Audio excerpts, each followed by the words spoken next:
बगावत के बाद छलका अजीत पवार का दर्द, क्या कहकर उड़ाया शरद पवार का मजाक, शरद पवार को क्यों दिलाई रिटायरमेंट की याद। राजकीय जीवनामध्ये असेल तर भाजपमध्ये 75 वर्षानंतर रिटायर केलं जातं। अडवाणींची उदाहरण घ्या, मुरली मनोहर जोशींचं उदाहरण घ्या, कुणाचंही उदाहरण घ्या। त्याच्यानंतरच्या काळामध्ये आता नवीन पिढी पुढे येते। तुम्ही आशीर्वाद द्या ना, चुकलं तर सांगा ना, अजित तुझं हे चुकलं। मराठी भाषा में ये वो दर्द है जो अजीत पवार के शब्द बनकर उनके लबों से फूट रहे हैं।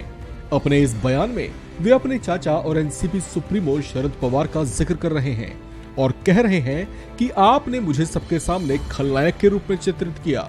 मेरे मन में अभी भी चाचा शरद पवार के लिए गहरा सम्मान है, लेकिन आप मुझे बताएं, आईएएस अधिकारी 60 साल की उम्र में रिटायर हो जाते हैं। राजनीति में भी बीजेपी नेता 75 साल की उम्र में रिटायर हो जाते हैं। अजीत पवार ने लालकृष्ण आडवाणी और मुरली मनोहर जोशी का उदाहरण देते हुए कहा कि इससे नई पीढ़ी को प्रेरणा और आगे बढ़ने का मौका मिलता है।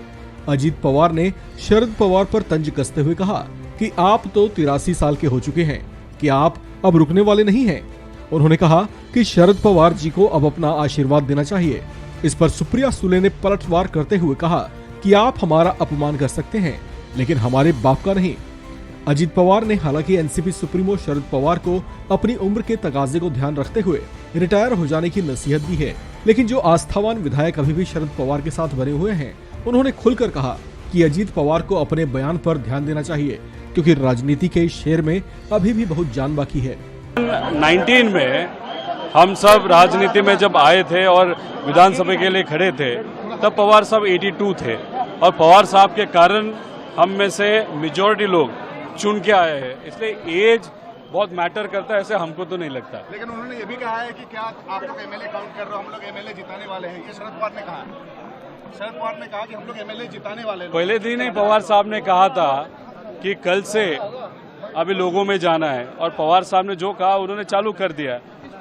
सातारा, कराड़, उस एरिया जाने के बाद मैंने जो सुनाई दिया है कि 8 तारीख से वो नासिक, वो भाग से अभी उनका दौरा चालू करेंगे, तब देखेंगे लोग किसके साथ है। लेकिन चुनाव कैसे लड़ेंगे? क्या आपके पास इतने एमएलए होंगे जो फाइट दे पाएंगे? चुनाव जीतने के लिए एग्जिस्टिंग एमएलएस की जरूरत होती है, ऐसा नहीं होता, उम्मीदवार की जरूरत होती है।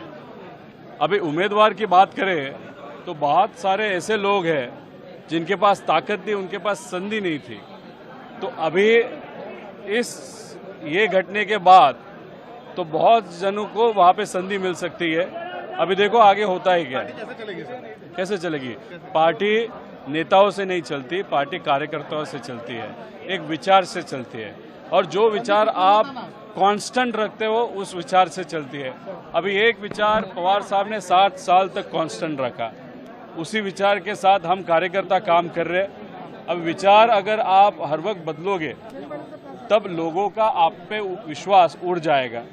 तो अगर आप सेम विचार से आगे लड़ोगे तो लोगों का विश्वास भी आपके ऊपर रहेगा।